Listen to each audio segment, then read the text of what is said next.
السلام علیکم ورحمۃ اللہ وبرکاتہ۔ ان الحمد للہ نحمده ونستعینه ونستغفره ونعوذ باللہ من شرور انفسنا وسیئات اعمالنا من يهده الله فلا مضل له ومن يضلله فلا هادي له واشهد ان لا الہ الا اللہ وحدہ لا شریک له واشهد ان محمدا عبدہ ورسولہ اما بعد۔ محترم بھائیوں، پیاری ماں اور بہنوں، سب طرح کی تعریفیں اللہ رب العالمین کے لیے ہی لائق و سزاوار ہے، جو سارے جہانوں کا تنہا پالنہار ہے۔ درود و سلام نازل ہوجیو اللہ رب العالمین کے بھیجے ہوئے سارے نبیوں پر، خاص کر ہمارے آخری نبی حضرت محمد مصطفیٰ صلی اللہ علیہ وآلہ وسلم پر، جنہوں نے امانت کے ساتھ ہم تک دین اسلام کو پہنچا دیا۔ محترم بھائیوں، آج سرسری طور پر یا تھوڑا دقیق انداز میں ڈیپلی دنیا کا مطالعہ کریں، دنیا کو دیکھیں، تو عام طور پر جو رزلٹ ہمارے سامنے آتا ہے وہ یہ کہ آج ہر طرف انسانیت مشکلات میں ہے، تکلیفوں میں ہے، مصیبتوں میں ہے، پریشانیوں میں ہے، ہر طرف سے، اور ایسی ایسی بیماریوں میں مبتلا ہے کہ جن کا تصور بھی پہلے لوگوں میں نہیں تھا۔ آج بہت ساری پریشانیوں میں آج لوگ زندگی کاٹ رہے ہیں۔ ہمارے زندگی کے کام منتشر ہو چکے ہیں، بکھر چکے ہیں۔ پہلے لوگ تھے تو بڑے جم کر کے جیتے تھے، اور اس کے اندر ان کی عبادات ہو یا ان کے معاملات میں کام وغیرہ ہو، 40 سال 50 سال تک ان کی ہسٹری رہتی تھی۔ آج ہمارے معاملات رک مستقل مزاجی ہمیں نہیں ہے، بلکہ منتشر ہو چکے ہیں۔ آج کیا ہے کل کیا ہوگا کسی کو معلوم نہیں ہے۔ دنیا کا نظام کچھ اس طرح چل رہا ہے۔ مان لیجئے کہ سارا نظام اب تھوڑا خراب ہو چکا ہے۔ ایسا کیوں ہوتا ہے؟ نظام تو پہلے سے ہی اللہ تعالیٰ چلاتے ہیں۔ انسانیت کا سارا پالنہار، پالنے والا وہی داتا ہے، وہی مولا ہے، پروردگار ہے۔ لیکن یہ سارے مشکلات انسان میں کیوں؟ ایک بات یہ ہے کہ انسان کو ذات میں اکیلے میں کوئی مصیبت آئے، پریشانی آئے، یا گھریلو طور پر یا معاشرے کے اندر، سوسائٹی میں کوئی پریشانیاں، بیماریاں یا مصیبتیں آئیں، یاد رکھ لیجئے کہ اللہ کا اس تعلق سے 3 قانون ہے اللہ کے۔ یہ 3 قانونوں میں سے کوئی ایک قانون اللہ کا نافذ ہوتا ہے، اس وجہ سے یہ پریشانیاں آتی ہیں۔ کسی بھی آدمی میں کوئی تکلیف ہو، پریشانی ہو، بیماری ہو، مصیبت آئے، تو یہ 3 قانون کو لاگو کر کے دیکھ لیں کہ اللہ کے یہ 3 قانونوں میں سے کوئی ایک قانون اس کے اوپر لاگو ہو کے رہتا ہے۔ پہلا قانون، چاہے وہ جماعت کے طور پر ہو، چاہے وہ سنگل آدمی کے اندر زندگی میں ہو، چاہے گھریلو زندگی میں ہو، اگر کوئی مصیبت اور پریشانی آتی ہے تو اس کا مطلب یہ ہے کہ اللہ کا پہلا قانون اس تعلق سے یہ ہے کہ اللہ تعالیٰ انسانوں کے ہاتھوں کی کمائی اور کرتوتوں کا بدلہ ان کو دیتے ہیں۔ یعنی اگر کوئی مصیبت اور پریشانی آئے تو اللہ کا نظام اس میں یہ ہے کہ زندگی کی مشکلات، نظام دنیا کا منتشر ہو جانا، یہ ہمارے ہی کرتوتوں کی وجہ سے۔ جتنی بڑی ہماری غلطی ہوگی اتنی بڑی سزا کے طور پر اللہ تعالیٰ یہ بیماریاں، مصیبتیں، پریشانیاں ہمارے اوپر نافذ کرتے ہیں۔ قرآن پاک میں رب العالمین نے فرمایا، وَمَا أَصَابَكُم مِّن مُّصِيبَةٍ فَبِمَا كَسَبَتْ أَيْدِيكُم، جو بھی مصیبت اور پریشانی انسانوں کو لگتی ہے، لوگوں تمہیں آتی ہے، یہ تمہارے ہی ہاتھوں کے کرتوتوں کا نتیجہ ہے، تمہارے ہی کیے ہوئے کاموں کا نتیجہ ہے۔ یعنی اللہ تبارک و تعالیٰ کا یہ قانون ہے کہ اگر فرد گناہ کرتا ہے تو فرد کو بیماری آتی ہے، فرد کو مصیبت آتی ہے، فرد کو پریشانی آتی ہے، فرد کے زندگی میں تنگی آ جاتی ہے۔ اگر معاشرہ بھر لوگ مل کر کے اگر اللہ کی نافرمانی کرتے ہیں، گناہ کرتے ہیں، تو سارے معاشرے پر وہ بیماری آ جاتی ہے، پریشانیاں آ جاتی ہیں، مشکلات آ جاتے ہیں سارے لوگوں کے اوپر۔ یہ اللہ کا پہلا قانون ہے۔ اس قانون کی روح سے ہم دیکھ لیں کہ ہمارے ہی کرتوتوں کی وجہ سے آج ہم لوگوں کو مصیبت اور پریشانیاں دیکھنے کو مل رہی۔ یعنی اب معاشرتی طور پر دیکھیں، عالمی سطح پر دیکھیں، تو ہمارے ہی کرتوتوں کی وجہ سے ہم کو یہ مصیبت اور پریشانیاں، دشمنوں کے جو ہاتھ کا ہم نوالا بن رہے ہیں، یہ اس لیے نہیں ہے کہ ہم مسلمان ہیں، یہ اس لیے ہے کہ ہم نافرمان ہیں، اللہ کے رسول کے ہم نافرمان ہیں، ان کی بات کو ہم نہیں مان رہے ہیں، بلکہ ہم نے اپنی زندگی میں صرف نام رکھ لیا، لیکن کام سب وہی ہے جو انسان اپنے من کو معبود بنا کر کے، اپنے جی کو خدا بنا کر کے جی رہا ہے۔ اللہ کے نبی صلی اللہ علیہ وسلم نے ایک حدیث کے اندر بیان فرمایا، جس معاشرے میں فحاشی عام ہو جاتی ہے، اللہ تبارک و تعالیٰ وہاں پر وبائیں بھیجتے ہیں، بلائیں بھیجتے ہیں۔ فحاشی عام ہو جائے، فحاشی عریانیت، ننگا پن، ناچ گانا اور موسیقی، اسی طرح سے زناکاری، خراب کام۔ آپ دیکھیں کہ کون سے گھر میں ٹی وی نہیں ہے اور کس گھر کی ٹی وی میں کون سا سیریل نہیں چلتا ہے۔ اکثریت اللہ ماشاءاللہ جو محفوظ ہے، اللہ ان کو محفوظ رکھے، لیکن آپ دیکھیں مسلمانوں کی اکثریت ٹی وی سیریلوں میں پڑھ کر کے، سنیماؤں میں پڑھ کر کے، اپنے گھروں میں اپنے چھوٹے چھوٹے معصوم بچوں کو ساتھ لے کر کے دیکھتے ہیں۔ یہ فحاشی ہے، عریانیت ہے، ننگا پن ہے۔ تو یہ ننگا پن کو ماں بھی دیکھ رہی ہے، باپ بھی دیکھ رہا ہے، بیٹے بھی دیکھ رہے ہیں، بیٹی بھی دیکھ رہی ہے، ایک دم عام ہو چکا ہے۔ اس کا مطلب یہ ہے کہ یہ اللہ کا قانون ہے، وبائیں، مصیبتیں، پریشانیاں۔ اللہ کے نبی نے کہا کہ جس قوم کے اندر، جس معاشرے میں فحاشی پھیل جاتی ہے، فحش کام لوگ کرنے لگتے ہیں، تو وہاں اللہ تعالیٰ وبائیں نازل کرتا ہے، برائیاں اور بیماریاں اللہ تعالیٰ اتارتے ہیں۔ تو یہ اللہ کا قانون ہے کہ پہلا قانون ہے یہ۔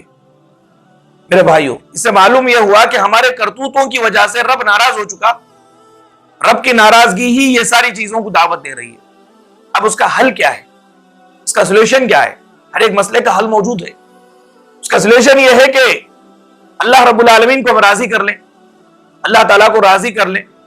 اللہ کو راضی کرنا کیوں ضروری ہے؟ اس لیے ضروری ہے کہ اللہ اگر ناراض ہوتا ہے تو ایسی ہی پریشانیاں بھیجتے ہیں، ایسی مصیبتیں آتی ہیں، تنگیاں آتی ہیں، پریشانیاں، انسان چار طرف سے مشکلات میں گر جاتا ہے۔ یہ اللہ کی ناراضگی کی دلیل ہے۔ اللہ کو راضی کرنا کیوں ضروری ہے؟ اس لیے ضروری ہے کہ اگر اللہ ہم سے راضی نہیں تو یہ مصیبتیں بھیجتا ہے، اور اگر اللہ راضی نہیں تو آپ دیکھیں کہ ہمارے ساری عبادتوں کا بدلہ ہم کس سے لینے والے ہیں؟ ہم جو عبادت کرتے ہیں، یہ عبادت کا بدلہ ہمیں کون دینے والا ہے؟ کہ انسان دے گا، ماں دے گی، باپ دے گا؟ ہماری عبادتوں کا، ہماری نیکیوں کا بدلہ ہم پروردگار سے لینے والے ہیں۔ جب وہ پروردگار ہی ناراض ہو جائے ہم سے، وہ بدلہ ہمیں کیوں کر دے گا؟ کیا بدلہ دے گا؟ جب رب ہی راضی نہیں ہے ہم سے اور بدلہ دینے والا وہ ہے، تو کس کے نام پر ہم عبادت کریں کہ بدلہ دینے والا تو ہم سے ناراض ہے؟ بندہ جو بھی عمل کرتا ہے، بندی جو بھی عمل کرتی ہے، دل کے اندر یہ امید ہوتی ہے کہ میرا رب مجھ سے راضی ہو جائے گا۔ جب رب ہی ناراض ہے تو اور عبادت کس کے لیے؟ عبادت کی جاتی ہے اللہ کو راضی کرنے کے لیے۔ اللہ ناراض ہے بول کر کے یہ مصیبتیں، پریشانیاں آئی ہیں، اس کا مطلب یہ ہے کہ اللہ ہم سے راضی نہیں ہے۔ اب عبادت کیوں ہو رہی ہے؟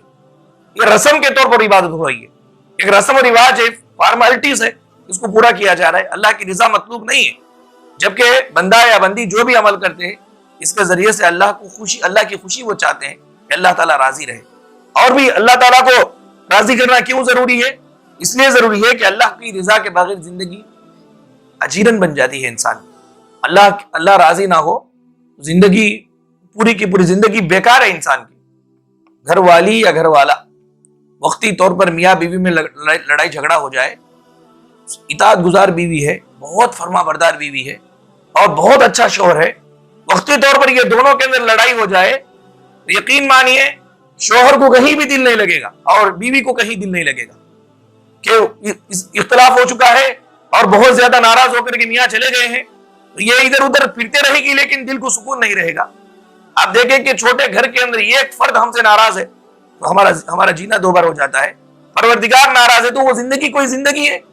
اللہ ہم سے ناراض ہے، ناراضگی اللہ کے مولے کی جیت ہے، جو کھلا رہا ہے، پلا رہا ہے، پہنا رہا ہے، چلا رہا ہے، زندگی جس نے بخشی، اس کی ناراضگی سے کیا زندگی کے اندر لطف ملے گا، کیا مزہ ملے گا میرے بھائیوں؟ اور ایک اہم بات، اللہ کو راضی کرنا کیوں ضروری ہے؟ اس لیے ضروری ہے کہ جنت یہ اللہ دیں گے، اللہ کی رضا کے بغیر ہمیں جنت میں نہیں جا سکتے۔ تو جنت میں جانا بولے تو بھی اللہ راضی رہے۔ مصیبت اور پریشانی آنے کا ریزن ایک یہ ہے، اللہ کا قانون کی کرتوتوں کی وجہ سے آتی ہے۔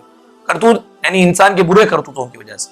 برے کرتوت کا حل کیا ہے کہ اللہ ناراض ہو گیا تو اللہ کو راضی کر لو۔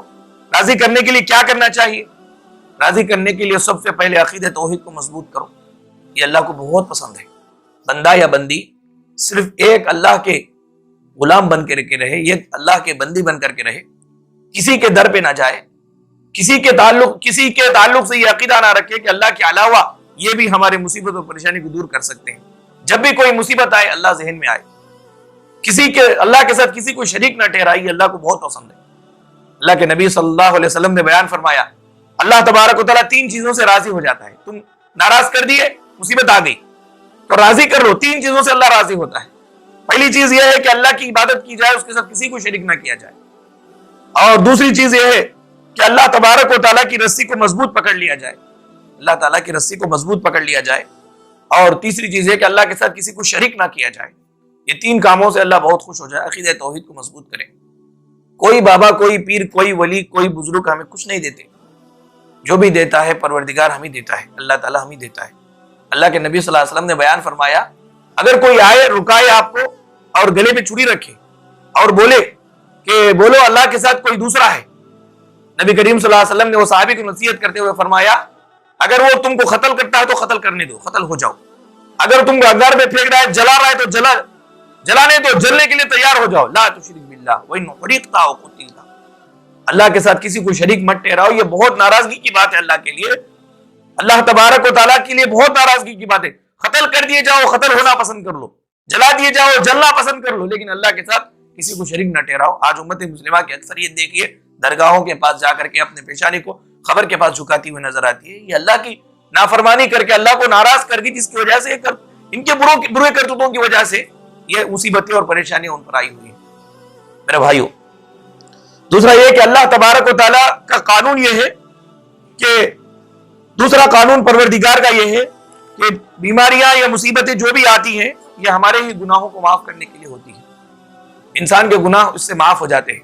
اللہ کے نبی صلی اللہ علیہ وسلم نے بیان فرمایا کہ جب انسان کو کوئی دکھ، غم، تکلیف، بخار، پریشانی، فکر آتی ہے تو اللہ تبارک و تعالیٰ اس کی وجہ سے اس کے گناہ معاف کر دیتے ہیں، اس کے گناہ معاف ہو جاتے ہیں۔ یہ دوسرا قانون ہے۔ کوئی بیماری آئی، کوئی پریشانی آئی تو ایسے موقع پر ایسا سمجھے کہ ہم اللہ تبارک و تعالیٰ کی عبادت کرتے ہیں، توحید ہماری مضبوط ہے، رسول اللہ صلی اللہ علیہ وسلم کی اطاعت و فرمانبرداری کرتے ہیں، کوئی گناہ ہمارا نہیں ہے، پھر بھی ہم کو کوئی مصیبت اور پریشانی آئی ہے تو سمجھ لینا چاہیے کہ اللہ تعالیٰ گناہ معاف کرنے والے ہیں۔ اور تیسرا قانون پروردگار نے یہ بتلایا کہ اللہ تبارک و تعالیٰ اپنے ہاں بندے کے اونچا درجہ رکھنا چاہتا ہے، چھوٹے موٹے عملوں کے ذریعے سے وہ مقام تک وہ بندہ نہیں پہنچ پاتا، اس وجہ سے اللہ تعالیٰ دنیا میں اس کے لیے کوئی مصیبت، پریشانی، بلا یا اسی طرح سے کوئی غم، کوئی فکر اس کو دے دیتے ہیں۔ وہ فکر وہ جب کاٹتا ہے، صبر کرتا ہے تو وہ مقام تک وہ پہنچ جاتا ہے۔ چنانچہ اللہ تبارک و تعالیٰ کے فیصلے پر انسان راضی رہے، اسی میں راحت ہے۔ دنیا اور دنیا کی خراب پن کا شکوہ نہ کرے، ہمارے گھر کی برائی کا شکوہ نہ کرے، انسان اپنے مال و دولت کی تنگی کا شکوہ نہ کرے، غریبی اور مفلسی کا شکوہ نہ کرے، بیماری اور پریشانیوں کا شکوہ نہ کرے، بلکہ اللہ رب العالمین کے تعلق سے یہ عقیدہ رکھے کہ اللہ تبارک و تعالیٰ ہمارا رازق ہے، جس طرح چاہے ہمارا رزق لکھ دیا ہے۔ موت جس طرح انسان کے پیچھا کر رہی ہے ویسا انسان کا پیچھا اس کا رزق بھی کر رہا ہے، برابر انسان، ہر ایک انسان کا رزق اللہ تعالیٰ دے رہے ہیں۔ اور موت سے نہ ڈریں، کیونکہ موت کا وقت، موت کا ریزن، کس جگہ پر کب مریں گے سب لکھا ہوا ہے، برابر جس وقت وہ لکھا ہوا ہے وہ موت آئے گی اور یہاں سے ہم لوگوں کو جانا پڑے گا۔ آخرت کی تیاری زیادہ سے زیادہ ہم کرنے کی کوشش کریں۔ موتوں سے ڈرنا یہ دنیا دار لوگوں کی پہچان ہے۔ مومن آدمی موت سے نہیں ڈرتا، بلکہ موت کے بعد کی زندگی کو دیکھ کر کے خوش ہوتا ہے، کیونکہ وہ دنیا میں اللہ کی فرما برداری، رسول اللہ صلی اللہ علیہ وسلم کی فرما برداری کرتے ہوئے زندگی گزارا، تو موت کے بعد بہت اچھا ٹھکانہ اس کا ہے۔ موت سے تو ڈر کافروں کو لگتا ہے، دنیا داروں کو لگتا ہے کہ اس نے وہ کمایا، سب چھوڑ کے جا رہا ہے، تب ڈر ہے اس کو۔ لیکن ایک مومن کے لیے کوئی ڈر نہیں ہے، کیونکہ رب کی جو عبادتیں کرتا تھا اس رب سے ملنے کا وقت قریب آیا ہے، تو اس کو ڈر کس بات کا؟ میرے بھائیوں، آپ یاد رکھیں کہ دنیا یہ سفر ہے، اور سفر کے اندر یعنی ٹرین میں ہو، بس میں ہو، سفر کے اندر اگر کوئی جا رہا ہو تو کس آدمی کو ڈر لگتا ہے سفر میں؟ اس آدمی کو ڈر لگتا ہے جو آدمی ٹکٹ نہ خریدا ہو، ڈرتا رہتا ہے کہ کہیں ٹی سی آ جائے اور نہ پوچھ لے اور مجھ کو کھڑا نہ کر دے، ڈر لگتا ہے۔ لیکن جس کے پاس ٹکٹ موجود ہو، بڑے سکون سے وہ سفر کاٹتا ہے۔ پروردگار نے قرآن کریم کو قرآن مجید میں ٹکٹ کہا ہے، وَإِنَّهَا لَتَذْكِرَةٌ لِّلْمُتَّقِينَ، یہ قرآن پاک تذکرہ ہے، عربی میں تذکرہ ٹکٹ کو بولتے ہیں۔ تو قرآن پاک ایک ٹکٹ ہے، جو قرآن پر عمل کرتا ہے تو دنیا کے یہ سفر کے اندر ٹکٹ اس کے پاس موجود ہے، سکون کی زندگی اس کو ملے گی۔ لیکن قرآن کے مطابق عمل نہیں ہے، رسول کی سنت کے مطابق عمل نہیں ہے، تو پھر اس کو ڈرنا چاہیے کہ کہیں اللہ کا عذاب نہ آ جائے، وہ ٹی سی آ کے پوچھ نہ لے اللہ کا عذاب نہ آ جائے، کیا جواب دیں گے؟ لیکن اگر کوئی بندہ بندی قرآن پر حدیث پر مکمل طریقے سے عمل کرتے ہیں تو ان کو ڈرنے کی کوئی ضرورت نہیں، کیونکہ ان کے پاس ٹکٹ موجود ہے، پروردگار کا کلام موجود ہے۔ تو یہ 3 قانون ہے پروردگار نے بتلائے۔ ایک تو کوئی مصیبت اور پریشانی انسان کے اندر اپنے اکیلے میں یا پورے معاشرے پر جو آتی ہے مصیبتیں پریشانیاں، تو یہ ایک تو انسان کے کرتوتوں کا نتیجہ ہوتی ہے، یا اللہ تعالیٰ گناہ معاف کرنا چاہتے ہیں، یا اللہ تعالیٰ درجے اونچا کرنا چاہتے ہیں، اس وجہ سے مصیبت اور پریشانی آتی ہے۔ ایسا نہیں ہے کہ یہ اچانک آ گئی، کسی شیطانی بلا ہے، اللہ کو معلوم نہ ہو، نعوذ باللہ، ایسا نہیں ہے، بلکہ یہ جو بھی ہوتا ہے، اللہ پتا بھی اگر گرتا ہے جھاڑ سے تو اللہ کو معلوم ہوتا ہے، تو بندے کو کوئی مصیبت اور پریشانی آئے تو اللہ کو معلوم نہیں ہوتا؟ سب کچھ اللہ کو معلوم ہے۔ یہی 3 قانون رہیں گے، آپ دیکھ لیں کہ کوئی بھی مصیبت اور پریشانی انسان کو اکیلے کو یا جماعت کو آئی ہے، وہ دیکھ لے، اپنے کرتوتوں کا محاسبہ کر لے، معلوم ہو جائے گا کہ کتنا قرآن اور حدیث سے دور ہے جس کی وجہ سے یہ آئی۔